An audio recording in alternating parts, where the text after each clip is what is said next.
E nós somos aqueles que adoram a Deus, porque a palavra de Deus diz que o nosso Senhor habita no meio dos louvores. Ela é cercada do louvor constante dos anjos. Mas também nós, seres humanos, pecadores, com falhas, não com vidas perfeitas como os anjos, mas também podemos expressar o nosso louvor e a nossa admiração a esse grande Deus que nos ama e que enviou o seu Filho unigênito para dar a sua vida por nós. Então é sempre um prazer cultuar a Deus e reservar este domingo, ou cada domingo, cada manhã. As pessoas guardam o seu domingo para outras coisas, fazer exercício, correr um pouco, manter a forma física, mas o povo de Deus reserva esse tempo para prestar um culto público. E nós estamos aqui com o propósito de agradecer ao nosso Deus. Não é que as outras coisas não sejam importantes, mas o mais importante, no nosso entendimento, é estarmos reunidos como homens e mulheres de fé e juntos então prestar culto a esse Deus soberano que tanto nos amou e continua a amar. Essa é a resposta que nós podemos dar a Deus. Nós não temos nada mais a oferecer a Deus, a não ser as nossas próprias vidas. Essa é a resposta do crente, um coração agradecido, que exalta, que louva, que engrandece e expressa essa sua alegria também diante daqueles que estão ao seu lado. Vamos então para a nossa reflexão. Continuamos na carta aos Hebreus. Os aniversariantes já foram saudados. Vamos continuar a enviar mensagens também ao Lucas, que não está conosco esta manhã, aproveitando também este fim de semana com a família. Nós louvamos a Deus pelas bênçãos que continua a derramar sobre nós. Então vamos para o capítulo 10. Nós vamos caminhando rapidamente para o fim desta epístola aos Hebreus. Estamos no capítulo 10, vamos terminar este capítulo hoje. Nós já vimos que o autor está a tratar de um problema urgente, o problema da apostasia, ou seja, o abandono da fé professa. Acontece na vida de muitas pessoas. Talvez muitos de nós tenhamos conhecido pessoas que caminharam connosco no princípio, no início, estavam entusiasmadas com a fé cristã, participaram no grupo de jovens, foram aos acampamentos, alguns até fizeram parte do grupo de louvor nas igrejas, outros foram batizados, deram o seu testemunho de fé público, mas por qualquer razão, na sua trajetória de fé, desapareceram do ambiente, do cenário bíblico, ou do ambiente da igreja, e quando nos encontramos com essas pessoas, alguns dizem: olha, eu já não acredito naquilo, a minha vida mudou. Alguns dizem: olha, já entrei na faculdade, a minha mente ficou mais esclarecida, agora entendo as coisas, afinal isso de fé e da religião é tudo do mundo primitivo, crer nessas coisas como demónios, diabos, é apenas uma ignorância intelectual, porque hoje já sabemos que existem perturbações mentais, desequilíbrios mentais, então eu superei-me, portanto essas coisas já não fazem sentido para mim. E nós sofremos no fundo do nosso coração. Como é que isso pode acontecer na vida de alguém que um dia cantou, deu testemunho público até, e participou e viu, pela graça de Deus, algumas experiências na vida de outros irmãos, e hoje nega praticamente tudo aquilo em que crê? Isso cria em nós uma dúvida, não é? Ficamos a fazer essa pergunta interior. Será que essas pessoas foram salvas e perderam a salvação? O que é que aconteceu no seu coração para que hoje rejeitem as verdades nas quais um dia creram? Bom, nós que cremos na salvação e na certeza da vida eterna, e que quando alguém é salvo e é salvo para sempre, nós só podemos chegar a uma conclusão de que não significa que essas pessoas perderam a salvação. O que acontece é que essas pessoas ouviram a palavra, como Jesus vai falar naquela parábola da semente. Algumas pessoas receberam a palavra com alegria, mas não tinham raízes.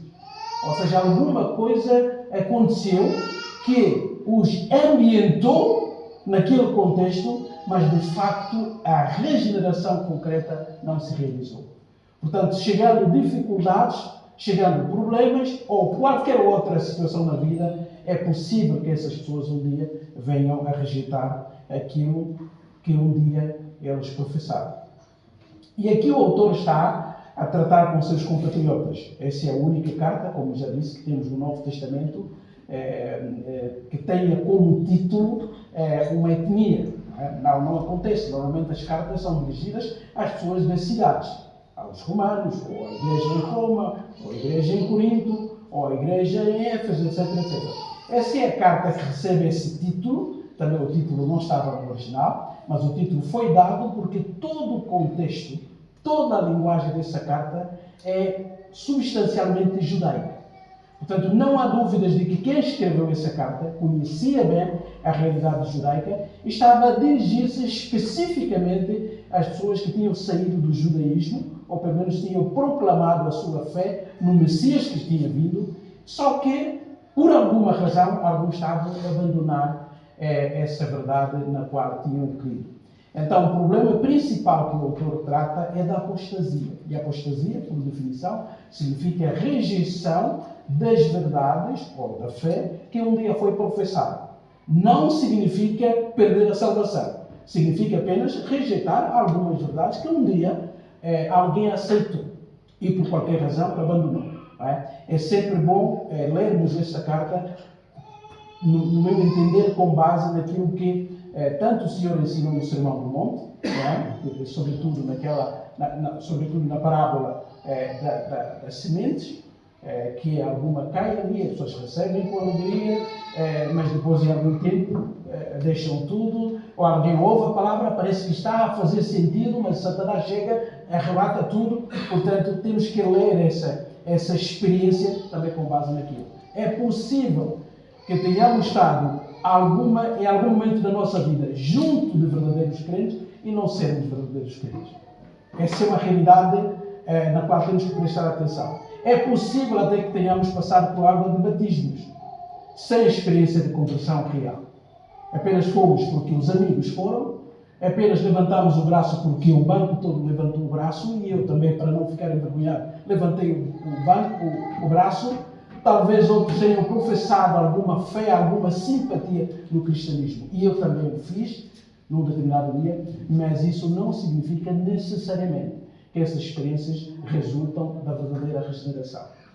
Então, no fundo, o que o autor está a fazer é alertar os seus compatriotas, sobretudo aqueles que estavam a ser tentados a regressar à antiga religião e abandonar a fé que tinham professado no Senhor Jesus Cristo. Esse é o tema que ele trata ao longo da carta. E qual é a solução que ele apresenta? A solução que ele apresenta é Jesus Cristo. No fundo, a fé real, a fé que nasce da conversão, da regeneração do Espírito Santo, é uma fé que persevera, é uma fé que vai até ao fim, que não desiste. Ou seja, a perseverança não é a causa da salvação, mas a perseverança é a confirmação, é a evidência externa de um coração verdadeiramente salvo. E ele usou, e ele vai usando ao longo da carta, uma linguagem forte, chamadas passagens optativas, onde o autor mexe com a nossa estrutura interior para avaliarmos a nossa fé, se na verdade estamos no Senhor. Esse é o objetivo pedagógico dessa linguagem forte que a Bíblia usa, muitas vezes, como se estivesse a pôr em causa a nossa salvação, mas não, é para nos fazer lembrar e examinarmos se de facto estamos no Senhor, como o próprio Paulo vai dizer. Então o autor já tinha argumentado, como nós já vimos, até o versículo 18 do capítulo 10, foi o seu argumento, compara Jesus e o diferencia de todas as pessoas, ou de todos os seres que no judaísmo eram admirados. Nós já vimos, esse é o teste, essa é a estrutura da sua lógica. Ele vai comparar Jesus com os anjos, com Moisés, com Arão, com Josué, com os sacerdotes, etc, etc. Vai progredindo para mostrar a tese que ele tinha em mente de que quem tem Jesus tem tudo. E quem não tem Jesus pode ter todas as outras coisas, mas no fim de contas não tem nada. Então vale a pena caminhar com o Senhor e continuar crendo e nunca desistir. Então hoje nós veremos então essa parte já da prática, que começou no versículo 19, Ele já disse o que é que devemos fazer e ele continua a argumentar. Então vamos fazer a leitura a partir do versículo 26. Hebreus capítulo 10, a partir do versículo 26. Diz assim o autor: Porque se vivemos deliberadamente em pecado, depois de termos recebido o pleno conhecimento da verdade, já não resta sacrifício pelos pecados. Pelo contrário, certa expectação horrível de juízo e fogo vingador prestes a consumir os adversários.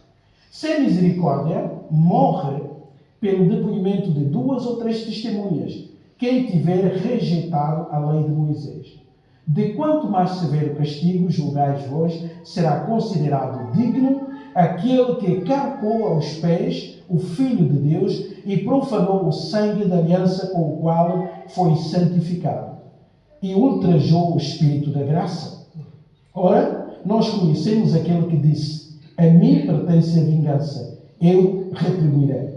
E outra vez, o Senhor julgará o seu povo. Horrível coisa é cair nas mãos do Deus vivo. Lembrai-vos, porém, dos dias anteriores em que, depois de iluminados, sustentastes grande luta e sofrimentos. Ora, expostos como em espetáculo, tanto de opróbrio quanto de tribulações, ora, tornando-vos co-participantes com aqueles que desse modo foram tratados. Porque não somente vos compadecestes dos encarcerados, como também aceitastes com alegria o espólio dos vossos bens, tendo ciência de possuirdes vós mesmos património superior e durável. Não abandoneis, portanto, a vossa confiança, ela tem grande galardão.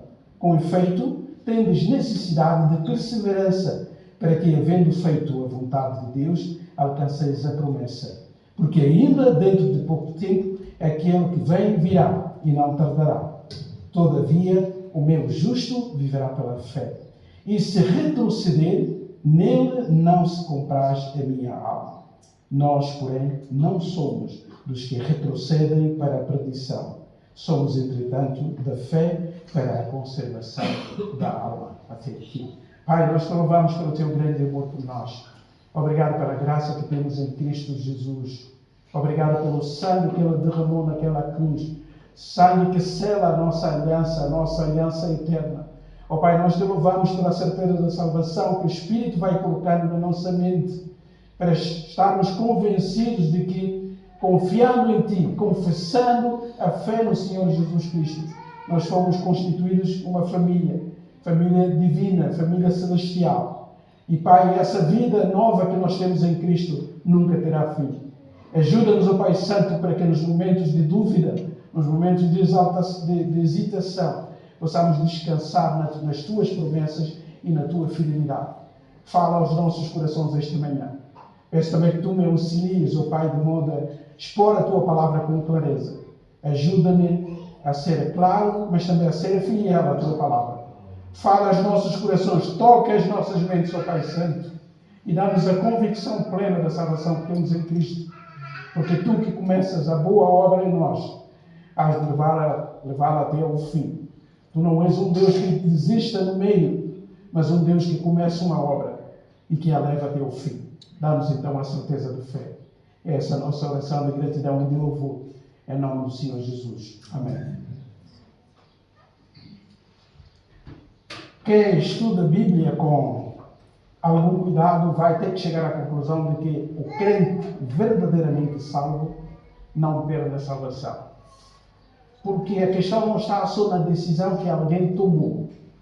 Infelizmente é esse lado que se enfatiza da fé. Eu tomei uma decisão. Ora, eu sou um ser humano de frágeis decisões. Já decidi alguma vez na minha vida fazer uma coisa e depois no fim fazer outra. Já comprometi a fazer um bem a alguém por alguma coisa, ou da minha mudança de mente, ou da minha incapacidade de realização, eu mudei de opinião. Portanto, se a salvação dependesse simplesmente da decisão humana, então é possível alguém perder a salvação. Russell Shedd tinha uma resposta muito interessante. Quando alguém lhe perguntava o Senhor crê que um crente pode perder a salvação? E ele tem uma resposta muito engraçada. Ele diz, depende do Deus em que crê. Se crê num Deus que toma decisões e depois amanhã muda de ideias, então é possível perder a salvação. Se a salvação apenas se resumiu na sua decisão, então como ser humano que muda de circunstâncias consoante a mudança do humor, então é possível. Agora, quem crê num Deus que faz promessas, que cumpre as suas promessas e que prometeu que quem crer no seu Filho, confiar na obra que o seu Filho realizou na cruz, e esse Deus é um Deus que põe o seu caráter em causa, põe o seu nome em causa quando salva alguém.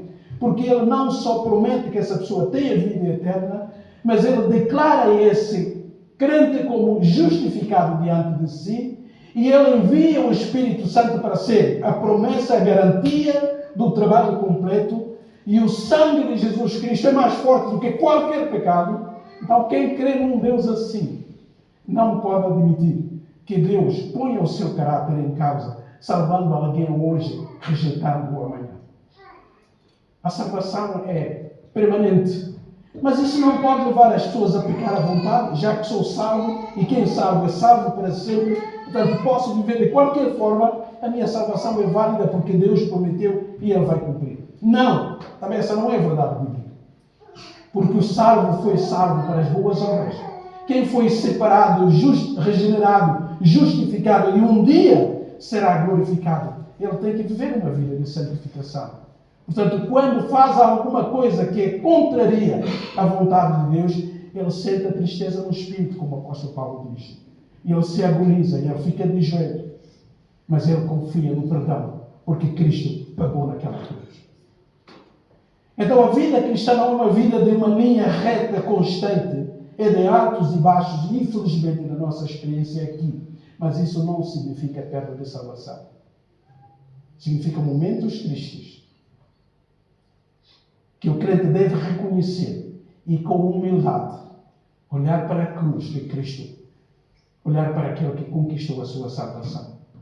Porque se a nossa salvação dependesse do nosso humor e das nossas circunstâncias, então ninguém pode dizer, ninguém pode garantir o fim glorioso. Então temos que fazer essa diferença aqui. Então, se a salvação do crente é tão certa assim, porque é que a Bíblia às vezes apresenta exortações que parecem ensinar que o esforço humano é que mantém a salvação? Pois essa é uma abordagem pedagógica, hortativa. É para nos deixar no nosso conforto, vivendo de qualquer maneira e pensar que está tudo bem. Então, de vez em quando, a Bíblia chama a nossa atenção. Pense na tua vida. Estás com o Senhor? E quando falharmos, não desistirmos, mas olharmos para a cruz, buscar o Senhor. E é uma forma pedagógica de tocar o coração humano que facilmente se ambienta a uma realidade e começa a viver no automático, piloto automático. Como acontece que em viagem de avião, hoje a tecnologia facilitou também algum trabalho aos pilotos.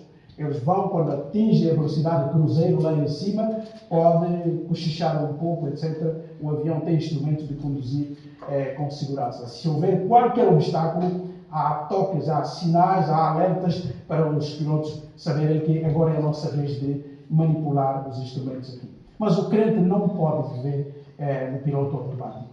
Só que nós temos a tendência de viver assim. Por isso é que de vez em quando a Bíblia usa palavras hortativas, como nós já vimos aqui no capítulo 6.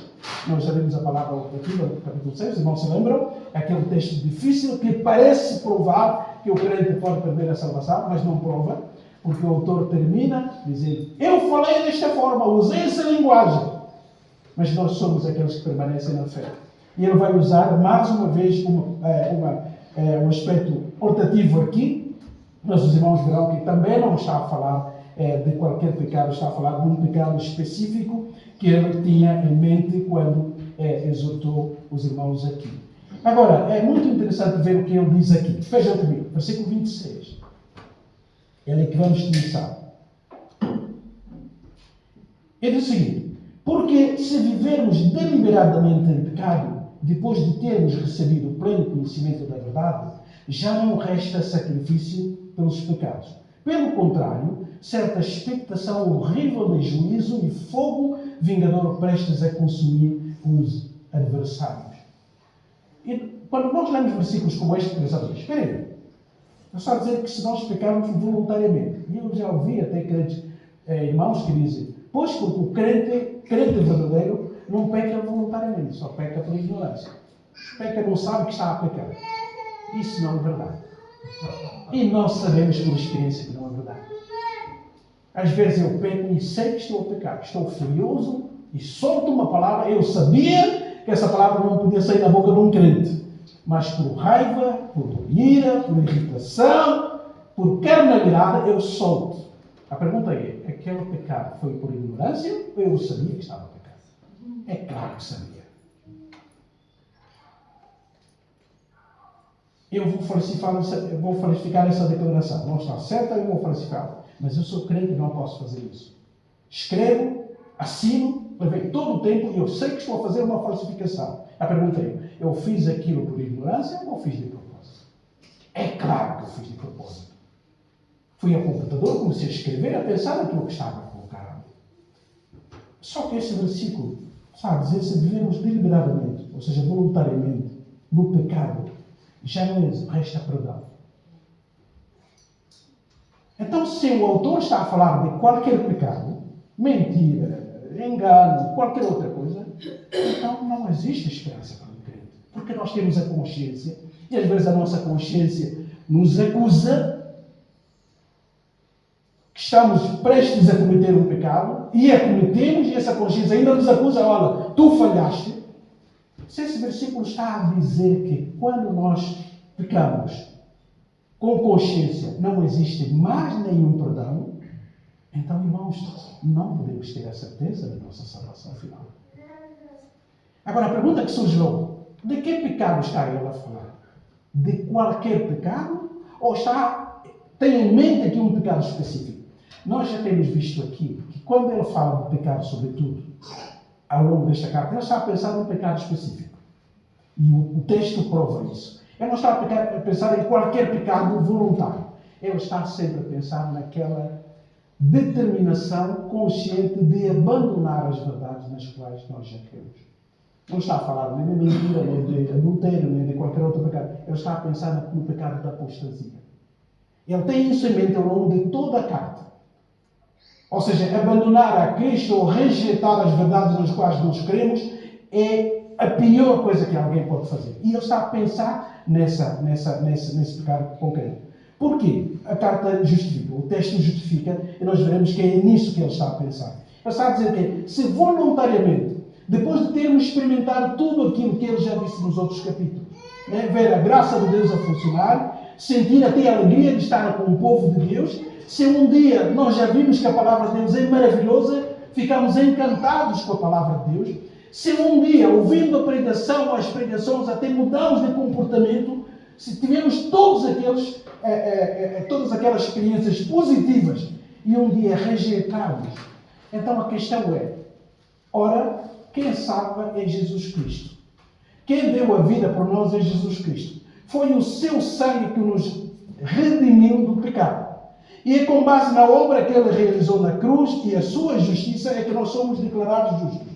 Agora, irmãos, pensem, se por alguma razão eu menosprezar Jesus Cristo, onde é que eu vou encontrar outra possibilidade de salvação? É isso que ele tem.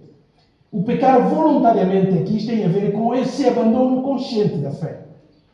Pode ser provocada por dificuldades, ou por aparente, e eu acho que não é inteligente, mas a ideia de que quanto mais esclarecido, quanto mais científico eu for, então as coisas de fé devem ser abandonadas. É uma falácia completa. E nós encontramos com estudantes, com professores universitários cheios de orgulho. Eu já fui de fé, mas eu fui de fé quando era ignorante. Agora que eu entendo o mundo, agora que a ciência explicou tudo, então a fé já não faz parte. Não, primeiro a ciência não explica tudo. E a ciência só explica fenómenos que nós podemos manipular. Coisas que são verificáveis no tempo e ocupam um espaço que alguém pode tocar, por mais nanométrico que seja. É isso. Mas há coisas que a ciência desconhece. O mundo espiritual não é o mundo científico. A ciência lida com fenômenos. A fé lida com a alma, que é muito mais profunda do que qualquer descoberta científica. Então, pensar que a inteligência humana é razão suficiente para negar a fé é uma loucura humana. E voltando ao contexto aqui, por pomposidade de culto, aquilo tudo que acontecia em Jerusalém, o ambiente, os animais, o vestuário do sacerdote, é isso que encantava o povo. Por isso é que viajava quilômetros e quilômetros para estar ali naquelas semanas de festa. E o autor está a dizer, tudo aquilo é nada, porque tudo aquilo era simbólico. O culto, o templo, o tabernáculo, os sacerdotes, o ministério, o sangue dos animais, tudo apontava para Cristo. Ora, é loucura espiritual alguém que já tem Cristo, já encontrou Cristo, abandonar a Cristo por causa da religião. É isso que ele está a apontar. Então, quando ele fala do pecado aqui, o pecado que ele tem em mente é o pecado da apostasia. O texto continua, diz assim, se alguém fizer isso, está ele a dizer, então já não existe mais sacrifício pelos pecados. E faz todo sentido. Porque se Cristo é por Cristo que os pecados são perdoados, é o sacrifício do sacrifício, porque o autor já defendeu nos outros capítulos que os bodes, o sangue dos bodes e dos animais não provocam, não produzem perdão de facto, eram apenas simbólicos, apontavam para o verdadeiro Cordeiro de Deus, este sim, que tira o pecado do mundo. Essa é a tese do capítulo 9. Todos os outros sacrifícios eram apenas representações simbólicas. É para mostrar que onde há pecado há morte. Então o pecador tinha que levar um animal para morrer, em nome da família, para mostrar que o pecado sempre leva à morte. Porque o pecado, em primeira mão, é ofensa contra o Deus vivo. Então tudo aquilo que ofende o Deus vivo leva para a morte. Então quando a família levava o animal para sacrificar, ela estava ali a confiar na graça de Deus. E aquele animal tinha que morrer porque o pecado sempre leva à morte. Mas aquele animal, aquele touro, aquele bode, de facto, o seu sangue não podia produzir perdão no ser humano. Porque aquele animal não é um ser moral nem espiritual, mas simbolizava aquele que viria um dia para dar a sua vida. Então, no fundo, quem peca rejeitando a Cristo ou abandonando a Cristo, não vai encontrar um outro sacrifício capaz de perdoar os seus pecados. É isso que ele tem em mente aqui. É claro que nós não podemos pecar voluntariamente, mas nós pecamos voluntariamente. E se isso incluísse todos os pecados, então não haveria esperança em nós. Nem seria possível dizermos que temos a vida eterna, estaremos com Deus. Porque qualquer pecado poderia tornar impossível o perdão. Mas o pecado que ele tem em mente é esse pecado de rejeição do Senhor Jesus Cristo. Por isso é que ele diz que não há sacrifício pelos pecados. Porquê? Porque o único Salvador que se sacrificou pelos pecados é Jesus Cristo. E quem o rejeita por alguma razão não vai encontrar outro meio de ser perdoado. Pelo contrário, vejam o que ele diz. Certa expectativa horrível de juízo e fogo vingador prestes a consumir os adversários. Perguntar, quem são os adversários aqui de Deus? Satanás, como sabemos. A própria morte até é personalizada, também vai ser morta. A morte vai morrer um dia, definitivamente. Mas também aqueles que rejeitam a Deus. Então, como é que um crente vai ser misturado com aqueles que rejeitam a Deus? É impossível. Mas aquela pessoa que se proclamou crente, mas que não foi realmente regenerado, creu em algumas verdades, abraçou-as e, pela graça de Deus, até viu sinais e milagres. Amados, muitos milagres acontecem na vida de descrentes. Deus, na sua graça, como pode fazer isso? 10 leprosos foram curados. Um só reconheceu a Deus como. Os outros foram festejaram, mas a Bíblia não diz que eles voltaram a ser leprosos. Eles beneficiaram fisicamente daquela ajuda. Mas isso não fez deles crentes verdadeiros. Deus, na sua graça, pode abençoar pessoas que não creem nele.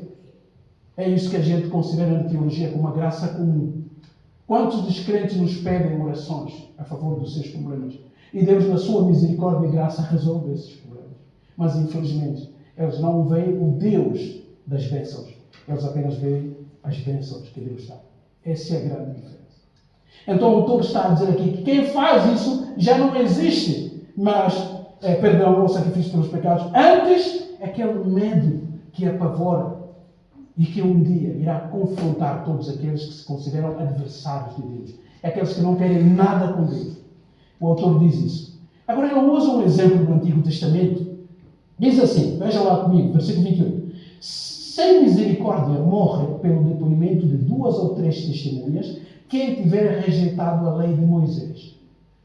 De quanto mais severo o castigo, julgais vós será considerado digno aquele que calcou aos pés ao Filho de Deus. Notem bem o que esse pecado é. No fundo, levantar o calcanhar, desprezar o Filho de Deus, profanar o sangue que ele derramou na cruz, o sangue da aliança, pelo qual o Filho foi santificado, e ultrajou, ou seja, desprezou publicamente a graça do Espírito Santo. Mas nós estamos a ver o que ele faz aqui. Diz, na lei de Moisés, alguém sofreria a morte, é verdade, por vários pecados, mas o pecado que ele tem aqui em mente é aquele pecado que está em Deuteronômio 17. Vejam comigo, rapidamente, irmão. O que mostra que ele está a pensar num pecado específico. Entre muitos pecados que alguém podia cometer e que tinha uma sentença dura, havia um pecado que era terrível, que exigia uma morte imediata. E qual era o pecado? Qualquer pessoa que sugerisse ao outro judeu, vamos adorar outros deuses, vamos cometer a idolatria, com o testemunho de 2 pessoas, essa pessoa devia ser eliminada. Nós vamos ver o tipo de pecado, o pecado que levasse os outros a abandonar o verdadeiro Deus. Deuteronômio capítulo 17. Eu não mencionei o capítulo 17. Vamos ler isso aqui. É isso que o autor tem em mente. O que mostra que o pecado que ele tem em mente aqui é o pecado da apostasia, ou seja, de abandono. Tal e qual como no Antigo Testamento, alguém podia convencer uma família ou um judeu abandona esse Deus verdadeiro, vamos voltar à idolatria. E isso aconteceu, infelizmente. Várias vezes o povo virou as costas, começou a adorar outros deuses e até a sacrificar aos deuses pagãos. Então vejam o que a lei diz. Deuteronômio 17. Algumas Bíblias têm o título Castigo da Idolatria. E faz sentido. Diz assim: não se sacrificarás ao Senhor, teu Deus, novilho ou ovelha em que haja imperfeição ou algum defeito grave, pois é abominação ao Senhor, teu Deus. Quando no meio de ti, vejam aqui agora, em alguma das tuas cidades que te dá o Senhor, teu Deus, se achar algum homem ou mulher que proceda mal aos olhos do Senhor, teu Deus, transgredindo a sua aliança. Agora, o que é que essa pessoa faz ao transgredir? Diz o versículo 3. Que vá e sirva a outros deuses e os adore, ou ao sol, ou à lua, ou ao exército dos céus, o que eu não ordenei, e te seja denunciado, e ouvires, então, o que é que vais fazer? Indagarás bem, ou seja, vais fazer uma boa pesquisa para confirmar, e eis que, sendo verdade, e certo que se faz, ou se fez tal abominação em Israel, então o que é que se deve fazer? Versículo 5, então levarás o homem ou a mulher que fez este malefício às tuas portas e os apedrejarás até que morram. Agora, versículo 6 diz assim: por depoimento de 2 ou 3 testemunhas será morto o que houver de morrer, por depoimento de uma só testemunha não morrerá. A mão das testemunhas será a primeira contra ele, para matá-lo, e depois a mão de todo o povo. Para quê? Para evitar o quê? Assim eliminarás o mal no meio de ti. É isso que o autor tem em mente. É esse tipo de pecado.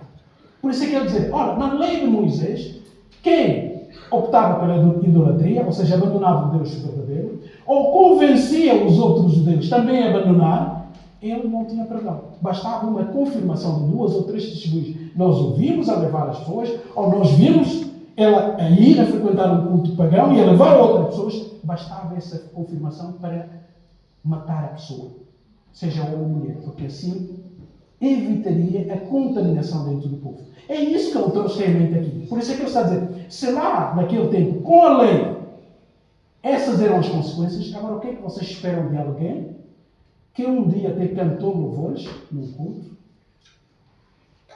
viu algumas mudanças na sua vida, fez parte do grupo de jovens, participou, tocou, cantou, fez tudo isso.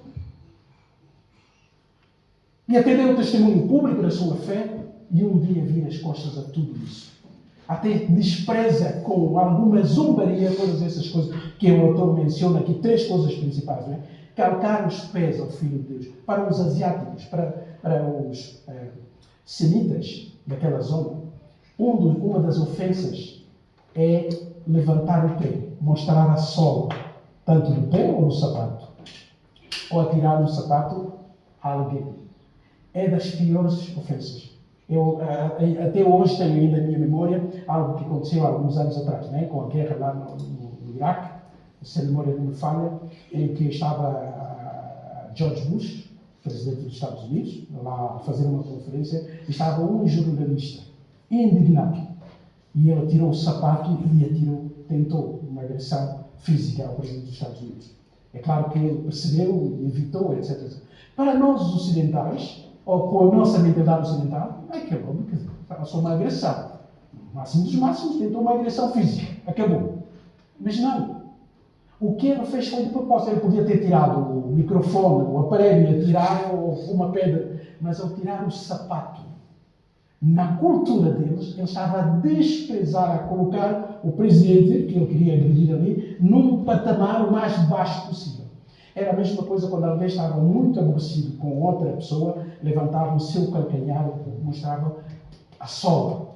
É das ofensas para os semitas.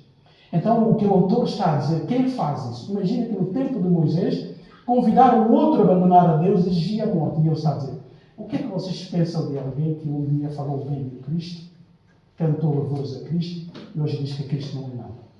Ele está a fazer exatamente isso, está a levantar o calcanhar ao Filho de Deus, que deu a vida na cruz. E mais, ele está a profanar, a tornar comum o sangue que ele derramou.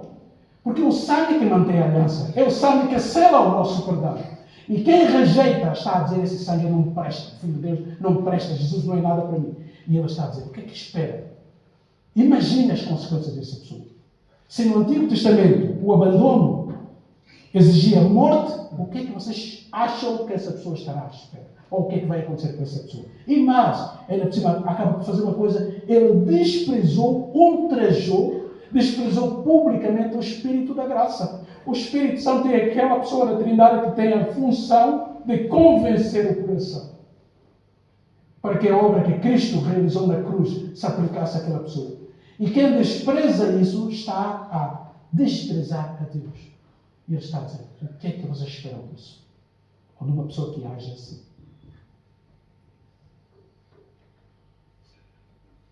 Ora, nós conhecemos aquele que disse, a mim pertence a vingança, e eu retribuirei. E outra vez diz, o Senhor julgará o seu povo. Horrível coisa é cair nas mãos do Deus vivo. Quem zomba com Deus, quem brinca com Deus, como acontece hoje na comunicação social, apresentadores públicos que não creem na fé cristã, pegam a Bíblia, rasgam a Bíblia e ouvir alguém dizer, eu não acredito nisso. Esse é um livro de mitos, colocou no chão e salpitou por cima da Bíblia. Inventam histórias sobre Jesus de desprezo, colocam Jesus nas piadas. E não sabem, um dia vão ter que enfrentar esse juiz quando ele aparecer. Não haverá advogado naquele dia. O autor está a querer levar as pessoas a pensar assim, vale a pena em algum momento virar as costas a Jesus Cristo? É claro que a resposta é não, nunca. É loucura. Porque tudo que nós somos e temos é Cristo. É fruto da obra que ele realizou na cruz. E rapidamente para o fim, ele diz assim. Ele então invoca os cristãos, os seus destinatários e diz assim, vale a pena abandonar a fé? Vocês já andaram até aqui? Já suportaram tanta coisa na vida e agora é o momento de abandonar essas coisas todas? É isso que ele vai dizer nos últimos versículos. Né? Diz assim, versículo 32. Lembrai-vos, porém, dos dias anteriores, ou seja, no início da sua fé, em que depois de iluminados, ou seja, quando ouviram o Evangelho pela primeira vez, os seus olhos foram abertos. E aqui iluminado até pode incluir os batismos ou qualquer outra experiência, digamos assim. Depois disso tudo, sustentastes grande luta e sofrimento. Ele está a dizer, vocês aguentaram muitas coisas horríveis por causa da fé que professaram. Ora, expostos como um espetáculo, tanto de opróbrio aqui significa vergonha pública, quanto de tribulações. Também sofreram açoites, maltratos, despedimentos. Quem seguia Jesus como o Messias prometido era muitas vezes expulso da família. Perdia os negócios. O autor está a dizer, vocês suportaram tudo isso no passado, agora é que estão a tentar abandonar tudo isso, tornando-vos comparticipantes daqueles que desse mundo também foram tratados. Vocês foram exemplos, porque no passado os crentes, verdadeiros crentes, sempre foram perseguidos. E vocês foram perseguidos em algum momento da vossa vida. Ou seja, vocês se identificaram com os crentes antigos, os crentes que viveram antes de vocês. E agora estão a abandonar tudo isso? Acham isso lógico? Porque não somente vos compadecestes dos encarcerados, como também aceitastes com alegria o espólio dos vossos bens, tendo ciência de possuir-lhes vós mesmos património superior e durável. Ele disse, vocês já perderam tanta coisa. Tiraram-vos as coisas por força e vocês voluntariamente correram o risco de quê? De visitar os crentes que estavam presos. A ideia aqui é de muitos crentes eram levados à prisão. Aí os irmãos chegam aqui, onde está o irmão João? Ora, foi preso. O irmão Zé, e a irmã Ruth, ora, foram presos na cadeia. Por serem crentes. Agora imagina o que é que os outros crentes iriam fazer. Por medo, nós não vamos lá. Se formos lá, vamos ser ligados. Não é? Mas os crentes verdadeiros corriam o risco. Iam lá às quadras, chegavam lá, nós vimos aqui buscar senhor fulano, senhora fulano. Ah, vocês também são da mesma fé? Somos. É essa a ideia aqui. De visitar os que estavam a ser encarcerados. Vocês já correram isso, muitos de vocês fizeram isso no passado. E agora é o momento e a altura de abandonar tudo isso? Não acha que isso é loucura? E porquê que vocês fizeram isso? Porquê que os anteriores que creram, que tiveram vidas de fé, creram nisso tudo? Porque sabiam que neste mundo está uma passagem. Amados, nós temos que perseverar na nossa fé mesmo diante de perigos. Eu já mencionei aqui, uma vez vou repetir, conheci um irmão nosso iraniano. Ele creu, ouviu o Evangelho, creu na palavra de Deus, passou cá para Portugal. Eu lembro que eu tive uma conferência que ele deu, e a primeira coisa que ele pediu, disse, ninguém filme. Se nós filmarem, colocarem no YouTube ou qualquer coisa, precipitam a minha missão, não é? Explicou a vida dele, a história dele, disse, ele era um muçulmano daqueles radicais, mas que estudou. Eu conhecia aquilo, era só teoria, mas Deus salvou. Só que eu tornei-me alvo da minha própria família. Eu só tenho 2 irmãos. E a minha família, os meus pais, sobretudo o meu pai e os meus irmãos, juraram, fizeram um juramento religioso, que um dia se encontrarem comigo, eu serei morto. Porque traí a cultura, traí a família, traí a religião, traí tudo. Quer dizer, não é só uma questão religiosa. E eu já fui amaldiçoado pela minha família. Ou seja, um dia, quando eu aparecer lá na cozinha, eu já sei o que é que me vai acontecer. Mas eu vou lá. Nós ficamos assim. Disse, eu tenho ainda uma missão. Tenho andado pelo mundo para falar aquilo que Deus pode fazer. Mesmo na vida do muçulmano radical como eu. E a graça me alcançou. Jesus é a pessoa mais importante da minha vida hoje. Mesmo sabendo daquilo que me aguarda. Um dia eu tenho que aparecer na minha família. Mesmo que eles me cortem a cabeça. A minha oração é que eles conheçam a pessoa mais importante que eu conheci. Jesus Cristo crucificado.